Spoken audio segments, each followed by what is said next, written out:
Olá, alunos do sétimo ano, tudo bom? Espero que esteja todo mundo bem. Aqui é a professora Rara, professora de Filosofia do Colégio Santa Rita. E nós vamos dar continuidade às aulas, essa será a segunda aula, tá? E nós vamos responder as atividades após o conteúdo que nós estudamos na aula anterior, tá? Então está aí as páginas, peguem os livros de vocês para acompanhar, ok? E vamos lá. Bom, primeira questão, relembrando os conceitos. Assinale as afirmativas corretas. Os epicuristas defendiam que o ser humano deveria se dedicar a todo tipo de prazer. Tá certo ou está incorreto, gente? Bom, nós temos que lembrar que aí está errado porque está todo tipo de prazer. Todo generaliza. Nós temos que lembrar que os epicuristas, para eles, apenas os prazeres naturais e necessários é que deveriam satisfazer o ser humano, ou seja, não são todos os prazeres. Não cabe aí os prazeres não naturais e nem os prazeres naturais que não são necessários. Quais seriam esses prazeres, professor? A fama, o luxo, o alimento excessivo, certo? Lembrem que para os epicuristas a alimentação nossa deveria ser nutritiva. Então não cabe aí o exagero de um bolo, comer um bolo todinho durante o dia, certo? Comer vários hambúrgueres. Então a nossa alimentação ela deve ser nutritiva, são aí os prazeres naturais e necessários, ou seja, os prazeres necessários para repor nossas energias, ok? Letra B. Para os cínicos, a sociedade tem um conjunto de convenções que vai contra a essência do indivíduo, está correta. Qual seria, professor, essas convenções que vão contra a nossa natureza? As compras excessivas, por exemplo, como comprar, ganhar 3 celulares, utilizar 3 celulares, ter 2 carros, uma mansão com vários cômodos sem necessidade. Isso seria o conjunto de convenções que não vão de encontro com as nossas necessidades. Eu preciso de quê? Eu preciso comer, né, para repor minhas energias, eu preciso de um abrigo para se proteger, eu preciso aí também de uma roupa, certo? De vestimentas para me aquecer. Então aí são os prazeres necessários. Eu preciso dormir para repor minhas energias também, né? Acalmar o cérebro. Então isso são os prazeres naturais e necessários. Os outros já são prazeres momentâneos que podem afetar a nossa saúde. Letra C. Diógenes defendia que a vida simples levaria à liberdade e à felicidade. Tá? Correta. Para Diógenes, quanto mais simples a nossa vida, mais nós seríamos felizes, pois nós estaremos dando valor à essência da vida, à essência da nossa natureza. Letra D. Os epicuristas defendiam que a reflexão filosófica deveria estar voltada para os interesses da cidade. Está errado, porque para os epicuristas, eles defendiam que a reflexão filosófica deveria estar voltada para a natureza do ser humano, compartilhando uma vida simples e silenciosa. Nós sabemos que o interesse da cidade vai contrário a isso. Já o interesse da cidade, por exemplo, a gente está sempre na correria, a gente está atrás dos nossos interesses, então a gente não tem uma vida simples, a gente está sempre correndo, né? Tendo excesso de compras, então isso vai ao contrário do que eles falavam. Letra E. Os cínicos e os epicuristas deram continuidade ao sistema metafísico de Platão e Aristóteles. Tá errado, gente. Se eu não me engano, na página 21 de vocês fala exatamente sobre isso. Os cínicos e os epicuristas, eles discordavam do sistema metafísico de Platão e Aristóteles. Ou seja, o que é esse sistema metafísico, gente? Os epicuristas e os cínicos, eles não defendiam a existência da realidade além da existência material. Lembra que Platão, da teoria da caverna, que Platão fala da realidade inteligível e da realidade sensível. Para ele, a nossa realidade sensível pode nos enganar, porque ela é apenas uma representação. Já para os epicuristas e os cínicos, os nossos órgãos sensoriais, eles não nos enganavam, certo? Então, existe aí uma contradição.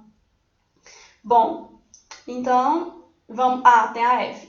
Epicuro defendia que o prazer é o começo e o fim da vida feliz, mas que é preciso saber diferenciar os prazeres bons dos ruins, está correto? Lembrem que para Epicuro existia o único prazer necessário, é o prazer natural e necessário.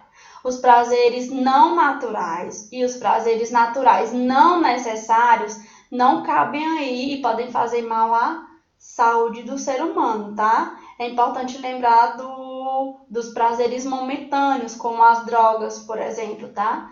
São algo que dá ali um prazer necessário, mas que é momentâneo e que faz mal, certo? Então, é bom ter cuidado. Lembrem aí das diferenças dos prazeres, certo? As drogas, quando ele fala da droga, ele fala do álcool, por exemplo, que dá um prazer momentâneo, mas que faz mal para a saúde do ser humano, certo? Então, ele não está na essência da nossa natureza. Vamos aí para a segunda. Leia o trecho a seguir e responda. Por esse texto, concluímos que Epicuro se preocupa mais com a duração da vida ou com o modo que nós vivemos, certo? Com o modo que se vive. Justifique. Aí tem aí a citação. O sábio, porém, nem desdenha viver, nem teme deixar de viver. Para ele, viver não é um fardo e não viver não é um mal. Gente, a gente tem que lembrar que para Epicuro, nós deveríamos desfrutar de uma boa vida através dos prazeres saudáveis, ou seja, aqueles que não nos causam danos. Lembrem desses, seriam os prazeres naturais e necessários. Nós só precisaríamos de fato dos prazeres naturais e necessários, ou seja, os outros prazeres eles poderiam causar tristeza, ódio, inveja e frustração. Então, iria fazer mal ao indivíduo e à sua vida, certo? Então, vamos aí. Vamos dar continuidade. O sábio, porém, nem desdenha viver, nem teme deixar de viver. Ou seja, ele fala que o sábio ele não tem medo, né, de morrer.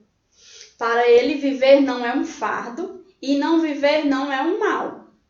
Assim como opta pela comida mais saborosa e não pela mais abundante. Olha aí, ele fala sobre a nutrição e quantidade. Do mesmo modo, ele colhe os doces frutos de um tempo bem vivido antes ou ainda que breve. Ou seja, aí ele fala sobre a duração da vida ou o modo que se vive. É mais importante você valorizar a vida, né? Aproveitar a vida do que o tempo dela. Aí eu coloquei aí como resposta. Segundo, Epicuro se preocupa mais com o modo de viver, quando ele diz aí, colhe doces frutos de um tempo bem vivido, ainda que breve. Ou seja, não importa a duração, mas sim de que formas nós estamos vivendo. Para Epicuro, a filosofia deveria ajudar o ser humano a viver bem, para termos uma vida tranquila e agradável, ok? Então aí vocês copiem no caderno de vocês ou no livro, tá? Se vocês responderem e virem que está parecido, que está associado, deixa a resposta de vocês, tá? Não é para copiar igual da professora, é apenas para facilitar o aprendizado de vocês ou quem estava com dúvida, tá? Vamos aí para a terceira questão. Leia o texto sobre o epicurismo e responda as questões. É preciso levar em consideração que muitas vezes seria equivocado se entregar o prazer imediato. Observem o prazer que ele está falando aí, é o prazer imediato. Pois, dentre outros inconvenientes, significaria abrir as portas a grandes desgosto. Então, observem que ele fala do prazer imediato e a sua relação com o desgosto, com a frustração, com o ódio e a inveja. Assim sendo, o sábio procura o caminho do prazer com método e controle, ou seja, ele vai saber se aquele prazer ele é necessário ou não antes de efetuar. Vale dizer, chega às suas decisões após um cálculo racional de prazer e desprazer. Ou seja, ele pensa, gente, antes de aceitar aquele tipo de prazer, certo? Por exemplo, professora, beber. Meu amigo me chamou para beber e aí eu vou dizer, não vou porque aquilo ali vai me fazer mal. Ou meu amigo me chama para comer um bolo todinho. Aquilo ali vai me fazer mal, pode me dar dor de barriga, certo? Pode me dar ânsias de vômito. Então, vai saciar o meu desejo naquele momento, mas depois pode me fazer mal, certo? Então, observem aí. São as relações do ser humano com os prazeres do cotidiano. Então, ele fala que o sábio, ele pensa antes de colher aquele prazer. Vamos aí para a letra A. De acordo com Epicuro, por que a busca pelo prazer imediato pode trazer prejuízo ao ser humano? Cite os prazeres que beneficiam ou os que prejudicam o ser humano. A gente até falou de alguns na primeira questão, né? Bom, gente, então aí a terceira questão, letra A. Porque os prazeres podem provocar desejos sem limites, então nós devemos ter cautela ao escolher os nossos prazeres, pois podemos escolher um que nos faça mal. Vamos lembrar que para Epicuro, os desejos, quando não satisfeitos, eles causam frustração e tristeza. Por isso, os prazeres de imediato podem causar prejuízo. Então, aí ele fala que o sábio, ele pensa antes de aceitar aquele prazer, certo? Então, por isso que nós temos que limitar e ter cuidado com os nossos desejos no dia a dia. Bom, então, quais seriam esses prazeres? Os prazeres que beneficiam são os prazeres naturais e necessários, beber, comer e vestir-se. Já os prazeres que prejudicam são os prazeres naturais e não necessários, e os prazeres não naturais, como eu já falei anteriormente, a fama, o luxo, a alimentação excessiva, certo? Pode causar prejuízo à nossa saúde. Então, vamos aí, gente, para a alternativa B. Deixa eu colocar aqui. Bom, o que o filósofo, aí tem o nome do filósofo, autor da citação, quis dizer com a expressão cálculo racional de prazer e desprazer. O que seria, professor, esse cálculo aí racional de prazer e desprazer? O autor quer dizer que um sábio, ele não cai nos prazeres momentâneos, nesses prazeres que não são necessários, que pode afetar a minha saúde, por exemplo. Então, ele saberá controlar seus prazeres, sabendo que de fato vai satisfazê-lo, ou seja, ele vai pensar, esse prazer ele é momentâneo, ele é necessário no meu dia a dia, ou ele apenas vai me enganar, ou pode até prejudicar a minha saúde e a minha vida, certo? Porque lembrem, quando o prazer, o desejo, ele não satisfaz, ele pode causar danos à nossa vida e à nossa saúde. Vamos aí para a quarta questão. A tirinha abaixo mostra que o personagem H se entrega a um prazer momentâneo capaz de prejudicá-lo. E é o que acontece quando os indivíduos passam a se exceder nos prazeres naturais não necessários e nos prazeres não naturais, segundo a teoria de Epicuro. Agora crie em seu caderno uma tirinha sobre as situações semelhantes a essa. Capriche. Aí tem aí a tirinha. Primeiro ele começou a beliscar entre as refeições, depois a comer sanduíche entre as refeições. Agora ele come refeições entre as refeições. Então isso não vai causar um bem à saúde dele. Isso vai fazer mal, porque ele está comendo de forma excessiva. Isso pode trazer uma doença, certo? Então observem aí que isso é um prazer momentâneo que vai causar danos à sua saúde e à sua vida, a vida do H, certo? Desse personagem. E aí eu coloquei uma outra tirinha parecida, que é a da Magali. E aí ela diz, uau, quantas imagens legais nessa internet. Pudim de leite, sorvete, frutas, entre outras aí, né? Aí ela fala, mas tudo virtual. E aí ela vai para a geladeira, aí ela bota, aqui não é. e aparece ela comendo algo. Então, observem que ela não estava com fome naquele momento ali. Aquilo ali não era um prazer natural e necessário. Ela não estava com fome. Era apenas um desejo momentâneo, gente. Foi só porque ela viu a imagem. Então, ela não estava com fome. Então, observem aí. É diferente do prazer necessário e natural. Prazer necessário e natural é comer, mas não comer de forma exagerada e nem no momento que você não está com fome. Então, observem que aí é algo ilusório, certo? Além de que a Magali tem a fama de se alimentar, comer de forma excessiva, certo? Então, eu trouxe essa tirinha e aí vocês vão fazer o desenho ou colocar uma tirinha de acordo com a historinha aí, certo? Não necessariamente pode ser sobre comida, mas tem que estar relacionado aos prazeres, certo? Os prazeres naturais e necessários, prazeres não naturais, certo? Ou os prazeres naturais e não necessários, tá? Vamos aí para a próxima. Produzir um texto. Aí a quinta. Redija um breve texto em seu caderno sobre as principais ideias estudadas nesse capítulo a respeito do cinismo e do epicurismo. Aí eu coloquei um pouco para vocês terem uma noção. Então copiem, tá? E depois vocês... E essa parte não é o texto. É só para vocês terem uma noção do que vocês vão escrever.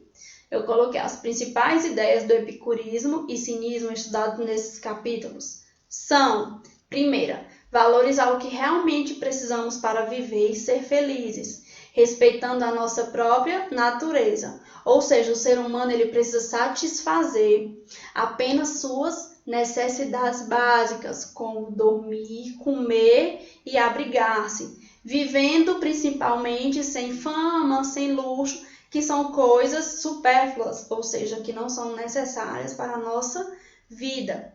Segundo, o ser humano deve partilhar de uma vida simples e feliz, acabando com as dores do corpo e a perturbação da alma, que são alimentadas pelo excesso dos prazeres. Então, são os pontos principais que nós estudamos nesse capítulo, tá? Então, vocês vão redigir, escrever um texto falando sobre esses pensamentos e seus filósofos, tá? Vamos para a sexta questão. Argumentar. Leia o texto e escolha um dos argumentos utilizados por Epicuro para afirmar que não devemos temer a morte e explícito mostrando as etapas da argumentação. E aí tem a citação. Costuma-te a ideia de que a morte para nós é nada, visto que todo bem e todo mal residem nas sensações, e a morte é justamente a privação das sensações. Então, o mais terrível de todos os males, a morte, não significa nada para nós, justamente porque quando estamos vivos, é a morte que não está presente. Ao contrário, quando a morte está presente, nós é que não estamos. Ou seja, um é contrário ao outro. A morte, portanto, não é nada, nem para os vivos, nem para os mortos, já que para aqueles que não existem, ao passo que estes não estão mais aqui. E, no entanto, a maioria das pessoas ora foge da morte como se fosse o maior dos males. Ora, o desejo como descanso dos males da vida. Então, ele fala que nós temos medo da morte, né? Mas nós nem sentimos ela. É isso que ele fala. Observe quando ele fala. Acostuma-te à ideia de que a morte para nós é nada, visto que todo bem e todo mal residem nas sensações. Ou seja, gente, o que faz bem ou mal para a gente está no momento em que estamos vivos. Depois que nós morremos, nós não temos mais sensações, nós não sentimos. Então, observem aí que ele fala que o ser humano tem medo da morte, mas nós não deveríamos ter medo dela, porque nós não temos sensações, a gente não sente a morte, tá? O que a gente sente é no momento em que estamos vivos, por isso que ele fala aí que nós não deveríamos temer a morte, e sim cuidar dos nossos prazeres, que aí no final do texto ele fala. E, no entanto, a maioria das pessoas ora foge da morte como se ela fosse o maior dos males. Mas para Epicuro, os maiores males da gente está nos nossos desejos da vida, quando nós desejamos muitas coisas na vida que não são necessárias para nós, certo? Então eu coloquei aí, sexta questão. A morte é justamente a privação das sensações, ou seja, nós não temos sensações quando morremos. Quando a morte está presente, nós é que não estamos. A morte, portanto, não é nada nem para os vivos, nem para os mortos, já que para aqueles ela não existe, ou seja, para os mortos. Ao passo que estes não estão mais aqui, ou seja, quando a morte de fato existe, nós não estamos mais na vida, nós não estamos mais vivos. Então, de fato, ela não existe. Então, não tem para que a gente ter medo da morte, certo? Nós não vamos sentir ela de fato. Bom, vamos aí refletindo sobre o gráfico. Estimativa do número de planetas Terra necessário para suprir os hábitos de um consumo dos países. Aí faltou um Szinho. Observem o quadro, certo? Esse gráfico tem aí a Austrália, os Estados Unidos, a Coreia do Sul, a Rússia, a Alemanha, a Suíça, a França, o Reino Unido, o Japão, a Itália, a Espanha, a China, o Brasil, a Índia e tem o final, o mundo. Aí tem a fontezinha aí embaixo e tem a primeira questão. Qual dos países incluídos nesse gráfico apresenta a taxa mais alta de consumo? Qual seria aí, gente? A Austrália. Observem aí a numeração, tá? Não observem só a quantidade de planetinhas que tem, mas observem um númerozinho lá em cima, tá? Tem lá 5,2. Então, a Austrália é a que apresenta a taxa mais alta de consumo. Qual apresenta a taxa mais baixa? Tem ali, a Índia, certo? Observem ali lá no penúltimo, tá? Quadrinho. Tem lá, Índia. Então, a Índia é a que tem a taxa mais baixa de consumo. Segunda questão. Estabeleça a relação entre a situação informada nesse gráfico e a filosofia dos cínicos. O que era que os cínicos falavam, gente? Sobre o cuidado com o excesso. O que era para os cínicos nós mais precisávamos para viver de fato, para a necessidade do ser humano, que seria dormir, certo? Alimentar-se, que seria o quê? Repor nossas energias e ter um abrigo para nos proteger dos animais, do tempo, das chuvas, certo? Então, esse seria o necessário para viver bem. Isso condiz ou não com o gráfico? Observem que os gráficos têm um alto patamar de consumo dos países. É muito alto o excesso, a taxa é muito alta de consumo. Então, eu coloquei aí para a segunda questão de vocês. Os cínicos acreditavam que a sociedade não precisava de tanto para sobreviver. A sociedade tem um conjunto de regras e convenções que vai contra a essência do indivíduo, que é exatamente isso que mostra aí no gráfico. Mostra o que? Essa convenção é exatamente o excesso de consumo, que não cabe à nossa essência da natureza, do ser humano, certo? Para os cínicos, a gente precisava de tão pouco para viver bem, né? Então, observem aí o excesso de consumo. Então, qual seria essa relação? O gráfico, ele mostra exatamente o contrário do que os cínicos falavam, certo? O que é que os cínicos falam? Que nós não precisamos desse consumo exacerbado de alimentação, de residências. Para que ter 3 casas? Para que ter uma casa enorme, né? Uma casa de praia gigantesca, enquanto outras pessoas não têm quase nada, certo? Então, observem aí que existe uma relação exatamente por ser o contrário do que os cínicos falavam como essenciais para a nossa natureza, ok? Bom, gente, então a gente termina aqui a aula de filosofia, certo? Resolvendo as atividades de vocês da página 22 e 23. Então, resolvam as questões. Os que tiverem dúvidas, por favor, entrem em contato, tá? Que a gente conversa, a gente tira essas dúvidas e aí eu conto com vocês para a próxima aula de filosofia, tá? Beijo, tchau, estou morrendo de saudade de vocês.